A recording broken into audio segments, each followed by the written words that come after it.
What is going on, everybody? Welcome back. It is Dog Talk with your host, Holden. Glad to have everybody here tonight as we get geared up for another episode here. Kind of a different kind of week normally, for 12, 13 weeks now, really 14 if you count the bye week. We've had a show to prepare for a game is generally what we're doing on this time. We're going to try to power through some of these background noises that we've got going on tonight, but regardless, try to get a show out to you guys.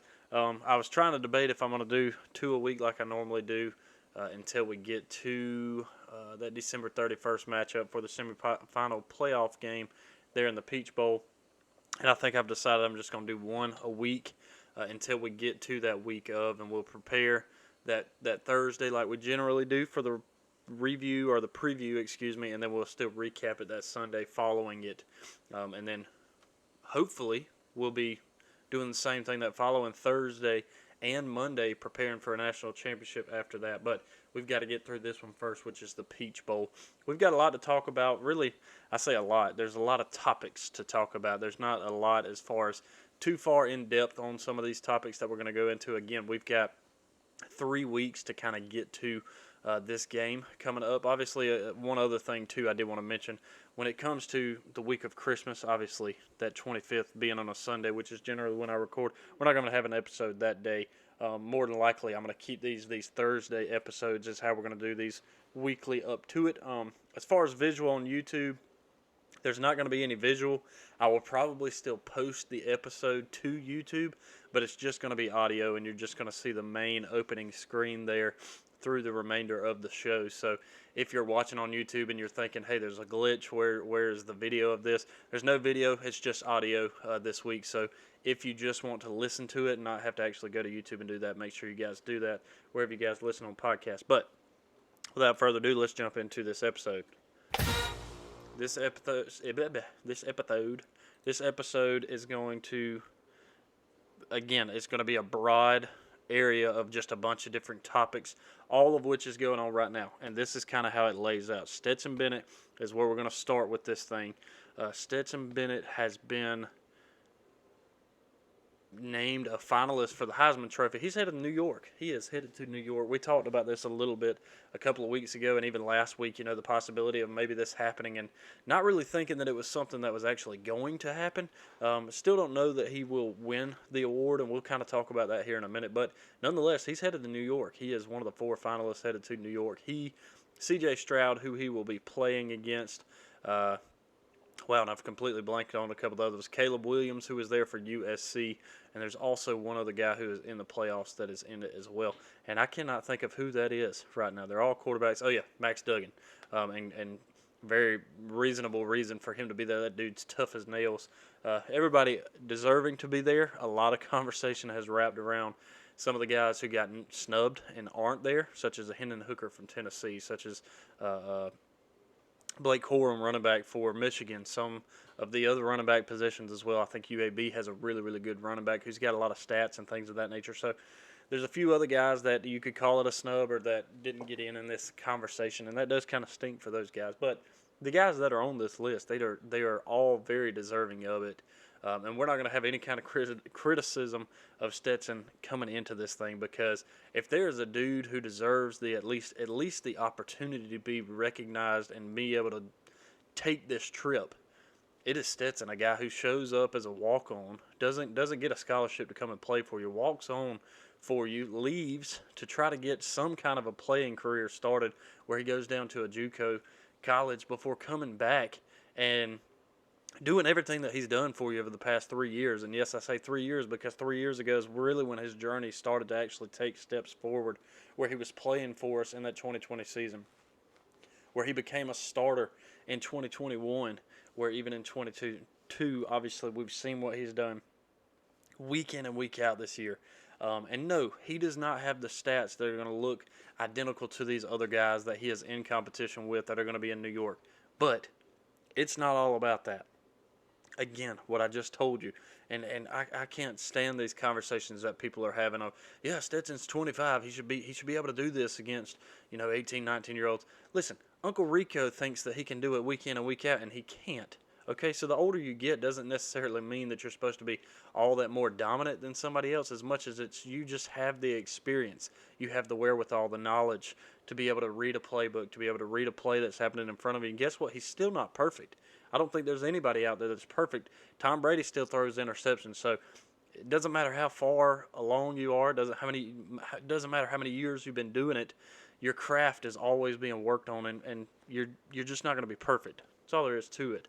But Stetson is completely deserving of this honor to be able to go, even if he doesn't win the award. I do believe that it will shock a lot of people, not only in Dog Nation, but around the country if he does, in fact, win the award. And I would love it. Trust me, I would love it for the guy. I think it's awesome. Again, just to be able to go, but much less actually win the thing, is a much bigger. But Twitter may melt down if that happens. I'm going to be honest with you, but just from all of these other fan bases, I mean, first of all, it was the college football playoff Final Four that people are chirping, saying, "Oh, you didn't get the Final Four right. You didn't get the 4 best teams in the country. Y'all didn't get that right." And then it's the 4 guys going to the Heisman. "Oh, you didn't get that right either." And it's like, guys, chill out. It's a game. Let it be. Just let it happen. There's nothing we can do about it, so all you can do is sit back and enjoy it. You win some weeks, you lose some weeks. In this case, you win, you go on, you lose, you don't. And for Stetson, it's a great opportunity for him to be able to go out there. His name, just more recognition for him, which he should get. I mean, he's a guy who, again, we talked about the walk-on stuff. Everybody knows that story. But last year, he won a national championship for Georgia for the first time in over 40 years, since 1980, for the first time. And he was the quarterback of that team. And this year has been the same thing. And the craziest thing to me is people look and they say, okay, let's look at Bryce Young last year. And Bryce Young was very, very good. He had talent all around him on that offense to be able to do what he was able to do last year to win a Heisman. And there's conversation that's come out of, it's more of a team award than it is actually just an individual award. And some of that may be true because a lot of this does boil down to the team that is generally at the end that's still standing there for who gets this award. And most of the time it has become a quarterback's award. You know, you go back a couple of years ago and Devontae Smith did win it for Alabama as a wide receiver, but for the most part it has become a fairly quarterback-heavy award, and somewhat understandably. Again, that is the driver of your offense, and generally that is the difference in a game is offense.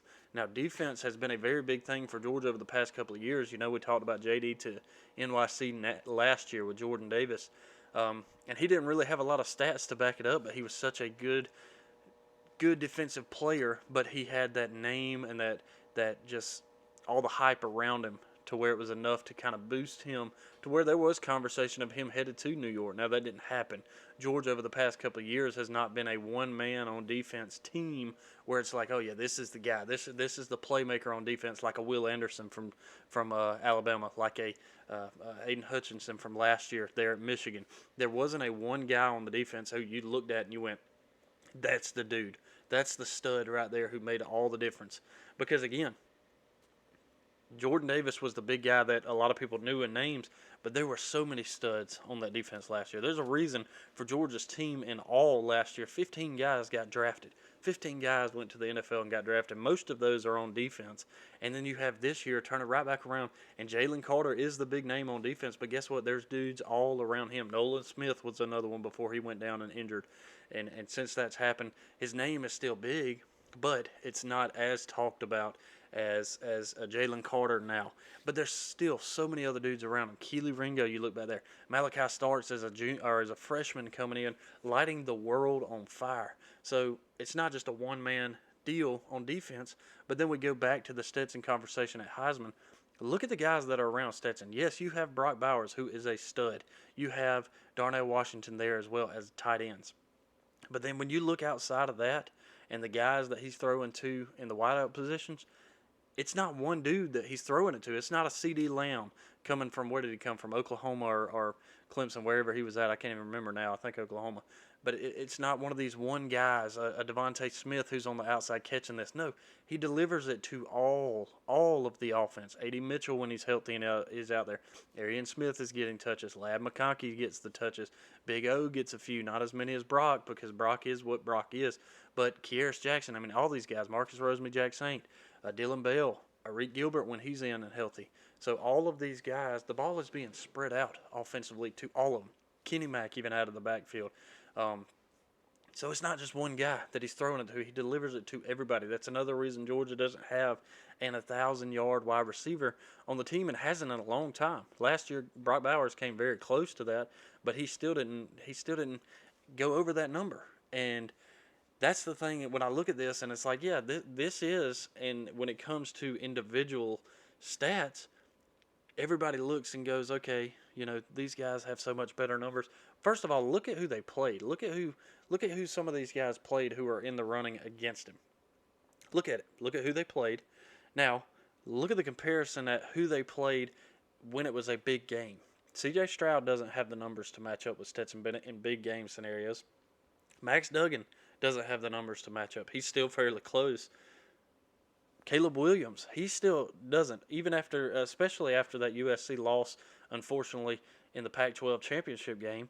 But Stetson Bennett, when it matters most, he steps up and he gets the job done. So when it comes to an individual award, he doesn't have the 5 stars standing around him to throw the ball to left and right. There's there's one on the team offensively that he throws it to and has the opportunity to, and he's done it twice throughout the year. I saw this stat. That's Darnell Washington. He's thrown it to him twice. Twice this season. Or excuse me, he's thrown it to him more than that, but 2 touchdown passes to Darnell Washington this season. That's the only 5-star he's thrown to on offense. So you can't look and say, oh, well, he's got plenty of guys to throw it to. He does have plenty of guys, but it's not like they're all studs and they're all who you're out there talking about either, because it's not. And he has made a lot happen with his feet. He's become more and more shifty this year. So deserving of being in this conversation, I believe 100%. Again, will he win it? I don't know. I will be happy for him and glad if he does. Again, I think the world will be shocked if he does win it, but I'm very, very proud and honored and glad to be a part of a team who understands, hey, it's not about it's about the team. And Stetson even said that after the SEC championship game. If it wasn't for these guys around me, we wouldn't be what we are, And is he a pretty good ball player too? Yeah, he said that too, but it's about the guys who are around him as well. And I love that he makes sure to stay humbled and stay grounded and let those guys know, hey, y'all mean a lot to me too, because without y'all, again, I'm not who I am and we're not where we are. So glad to see that again. I'm excited for the opportunity for him to at least go, and I hope he really enjoys that. Looking forward to seeing that coming out there Saturday evening when that time does come. Now we have a bunch of other honors that are also going around as well, the All SEC honors, and there's even other big honors that are going around the country as well, as far as awards and some of those things. And we'll touch on a few of those as well coming into it here on the All SEC honors. First and foremost, the big one, SEC Coach of the Year, does go to Kirby Smart. We were looking and wondering, is this going to be a Josh Heupel, where under year 2 of Tennessee, he had the big run that he did, finishing 10-2 on the season, or will that falter? Will that change a little bit more? Will it end up coming the Kirby way, considering what he did after everything that he lost last year and the step down that everybody thought that Kirby was going to take last year not having happened? I wondered if that was going to be one, or does a Shane Beamer, with the way that he's had California, the way that he's had South Carolina going this year, is he deserving of that first year kind of, or not, well, I guess it's not his first year. What is it, second or third year of Beamer ball? I think this is his second year. Heck, it may be his third. It's kind of hard to keep up with now as time just kind of continues to fly. But nonetheless, SEC Coach of the Year does go out to Kirby, and this is kind of a funny thing. When it comes to the All SEC first team and second team, there is something funny about this to me when it comes to the offensive side of the ball on these SEC lists. And that's because Stetson Bennett is one of 4 guys in the entire nation that is going to New York City as a finalist for the Heisman Trophy ceremony. Yet, he is on the All SEC, not first, but second team for offense. Wow, that just blows my mind. It really does. And again, I'm not taking anything away from Hendon Hooker. Hendon Hooker has had a great year, and when he got hurt, it was unfortunate for him because he is a good ball player. I don't care anything at all for that Orange and Tennessee there, but you cannot doubt and you can't deny that he's a really good football player, and Georgia had his number and locked him down when we played him, and that's all there is to it. But other than that, again, you have to admit, hey, he's a pretty good ball player. If it's not for him on that team, Tennessee's not what they are this year. They aren't, and that's all there is to that. So, but all SEC first teams, you do have Jalen Carter, Brock Bowers, Jack Podlesny, Christopher Smith, and Warren McClendon. And then on second team, like we talked about, Stetson Bennett, Darnell Washington, Cedric Von Prine, Granger, Ladd, McConkey, Nazir Stackhouse, Keely Ringo, and William Moats. So those are the guys on all SEC first and second team. And this is also the first time ever that two tight ends from the same team have been a part of first and second all SEC teams, that and Brock Bowers and Darnell Washington. So that's kind of a cool thing there. Then on the the all freshman SEC team, here you do have Michael Williams, Jalen Walker, Malachi Starks, and Brett Thorson there as a punter. And then the special teams player of the year goes to Jack Podlesny as well. So a lot of big SEC honors rolling around there for not only offensive dudes, defensive dudes, but even the special teams with the best punter in the country, or as a freshman at least, the best kicker in the country, in the SEC at least, I should say. I keep saying the country, but that. Then we get to some of the bigger NCAA honors and awards that are starting to come out. Brock Bowers did win the John Mackey Award. I was reading that earlier, so congratulations out to him, and that is the best tight end in the country. I don't remember if he won this last year, but if he didn't, he should have last year. But nice to see that he continues to get that honor because, again, we believe it, and we believed it last year when he came onto the scene. The best tight end in the country for sure. And then offensive line right now is a finalist for the Joe Moore Award. And there's a few other ones that some guys are on the lists for as far as being finalists and things of that nature. But when all that comes out, we'll be sure to talk about that as the time comes then. Now, to some of the other big conversation. Early signing day is on the way, December 21st, so we've got a little bit of time before that. We've got a couple of guys who have been committing to Georgia here over the past couple of days. But the big news was the transfer portal that did open up. I think it was Sunday. It may have even been Monday. But the transfer portal opened up, and my goodness, a portal it was, because I believe the number I saw was more than 1,000 guys. 1,000 guys entered that transfer portal within the first day or two. Over 1,000 guys.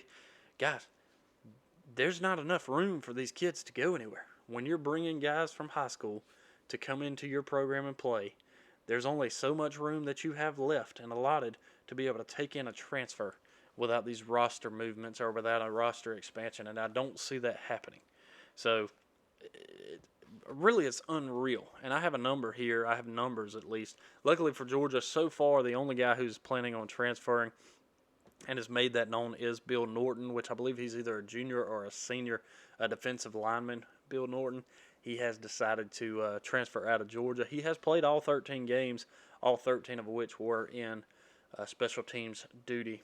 But he is the only one I've seen from Georgia so far. Now, I know this same situation kind of came up last year, and Kirby even talked about this last year when it came to the transfer portal, is when all of this stuff started, Kirby's trying to plan for a semifinal football game in the college football playoff, and then planning for a national championship in the college football playoff. So he wasn't looking anything at the transfer portal, and luckily, nobody really from the team last year declared that they were entering that portal either. It was all business. At that point, it was, hey, it's business. We're trying to win a national championship. You know, if you want to leave, that's fine. You need to stick with us until the end. And again, most everybody, I can't really remember if anybody, when that time opened up, decided to leave before we got to that national championship game. But then obviously after the national championship, multiple guys left. I think there were 10 or 15 guys even on the transfer portal that left and went elsewhere. And most of those guys went to Power 5 teams and are starters on other teams. So it's not like these are guys who were just, you know, not to speak down on Bill Norton, but a guy who's only playing special teams every week. And again, I'm not saying that in a way that means that he didn't matter, because obviously he made a difference. Anybody who's on the field week in and week out has to make a difference in a game one way or another. So, but you didn't see that. And I'm sure that once the time comes and we get through this college football semifinal game and hopefully to a national championship game, I'm sure a few more names will rise for Georgia. But right now, Georgia does sit at the very bottom of the SEC as far as transfers at 1, and it's just that one transfer at the moment. Now, looking at other teams, and I'm going to go through the numbers of all of these teams right now. Florida and Texas A&M lead the charge at 15 guys on both teams. Now, that's not 15 for both. That's 15 each. That's 15 guys from Florida, 15 from A&M, 13 from Arkansas, 12 from Alabama, 9 from Ole Miss, 9 from Missouri, 8 from Kentucky, 6 from Auburn and Vandy, 5 from Mississippi State and Tennessee. South Carolina has 3, LSU has 2, and Georgia has 1. So there are a ton of guys in the SEC right now who are leaving ship, and they are headed somewhere else. There's some big names out there. There's some big names in other spots, too, that I was reading about, like DJ Uiagalelei. He's leaving Clemson. He's headed somewhere else. My goodness, JT Daniels has decided to transfer again for the 16th time in the past 4 years. He's headed to try to find another home after leaving USC, coming to Georgia. After leaving Georgia, headed to West Virginia. Now he's leaving West Virginia. Who knows where he's headed next? But it's open. It's an ability for you to go and to try to, again, at this point, it is either finding an NIL deal where you can make some money while you're here, or it's, hey, the ultimate goal to me should be, first of all, it's your education and building a foundation as well as just becoming a better person. But then it's, okay, if you're really good enough to be able to play at that next level, which is a low percentage of these guys who make it, find a place that betters yourself. I understand it. I talked about this last year, even with Jermaine Burton leaving Georgia to head to Alabama. Now, I don't think that necessarily worked out any better for him. I think that, again, he had a very good opportunity this year to be even better and be one of those veteran wide receivers for Georgia. And he chose to take that somewhere else where those talents generally seem to show off more. And it didn't really work out for him. Again, I don't think that his culture necessarily matched, and I'm not saying his culture. Let me kind of reword that there, but he didn't really fit with Georgia's culture. Let me put it to you that way. And a lot of that, I think, was just quarterbacks. I think he and JT Daniels had a really good connection, and when JT was leaving, he decided he's out too. He didn't want to play with Stetson. And I don't know that 100%, but I just have that pretty strong suspicion that that's got a lot to do with the reason he decided to leave as well. So there's a lot of guys from the SEC and around the country who are up and leaving, and we'll see what happens with Georgia once we get through some of these playoff opportunities here in the semifinal Peach Bowl. See what's going to happen with that. I did see where one of the wide receivers for Ohio State, he has decided to go ahead and forego the rest of his season, the college football playoffs, to go ahead and enter into the NFL draft. And when I first saw it, I was like, okay, I've seen that name before. And then I looked into him, and he's been injured all year. So for people who are going, oh, look, they got a wide receiver who don't want to play us. No, the dude's been hurt all year. He hasn't been a factor for them at all this year. So they're not going to miss him. I mean, I'm not saying that he is a person they won't miss, but he is a player this season, and the things that he's been able to attribute to their team this year, they're not going to miss that because there hasn't been anything. I think the guy's got like 4 or 5 catches for 40-something yards. So he hasn't done anything this season, unfortunately. So that's understandable. I have heard the rumblings of their offensive coordinator who's looking to leave. I don't know what that means as far as the semifinal games go. I would imagine that he's going to stick around and be there for that, but I don't know 100% on that. So, but that's pretty much all I've got for you this episode. Again, there's a lot of different topics, and there's only so far that we can really dive into it. Again, we've got 3 weeks that we've got this stuff to carry. There's going to be a lot more that'll come out between now and then, because since we played LSU and won the SEC championship game this past Saturday, 50-30 by the way, a lot has happened. Again, Stetson got named a finalist for the Heisman. He's headed to New York on Saturday. Transfer portal opened and 1 million guys decided to enter it.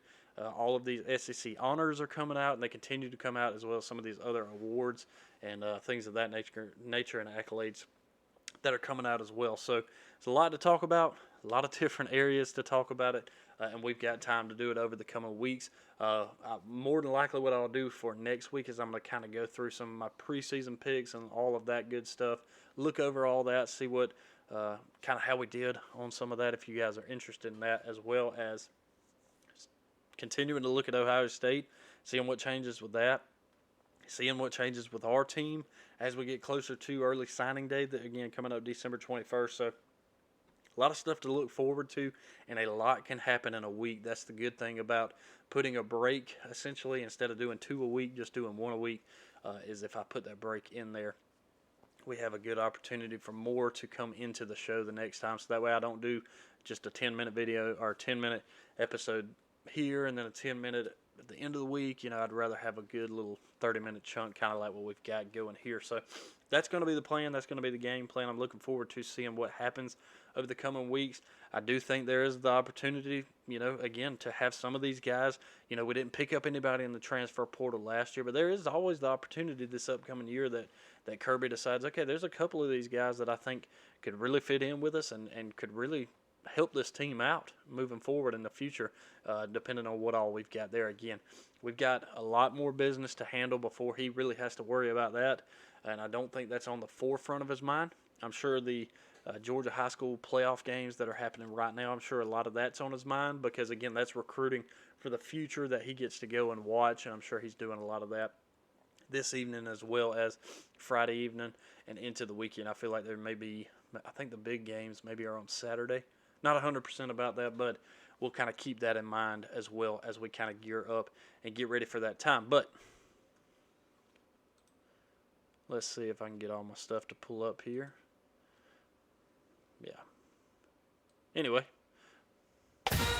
we'll get ready to go ahead and jump out of here. But again, I appreciate you guys listening. I will check back with you guys next week once we get some more news and all that good stuff to drop. But just make sure you're subscribed wherever you guys listen to podcasts. I greatly appreciate that. And on YouTube, again, I'm going to put the episode up there. There just won't really be any visual to it. There on YouTube, make sure you subscribe to that as well. Leave a 5-star review, you know, a written review there, and give us those 5 stars wherever you guys listen on podcasts. I greatly appreciate that. But I'll check in with you guys next week, and we'll just go from there. Go Dogs.